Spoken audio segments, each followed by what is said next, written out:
જય માતાજી મિત્રો, કેમ છો બધા? અને આ માટે જમવાનું અને અમારે બનાવવાનું છે કારેલાનું શાક અને રોટલી. તો અમારી બેનને રમવા બેસાડી દીધા છે જમવાનું બને ત્યાં સુધી. બેટા તો કોણ બૂમો પાડતું તું? સાયકલ સીધી મૂકી દો. આવી ગઈ બેટા? ઊંઘી જઈએ. હાલ જ ઉગાડી ધક્કો મારે જાણી જેટને ધક્કો મારે. હું કેવું થયું જો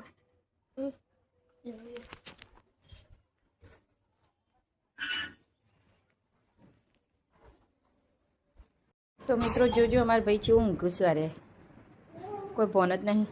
તો મિત્રો આજે આપણે બનાવવાનું છે કંકોડાનું શાક અને રોટલી.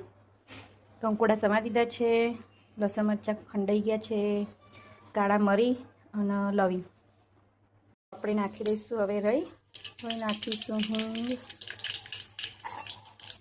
લસણ મરચાં, જે કાળા મરી અને લવિંગ હતા એ પણ નાખી દઈશું.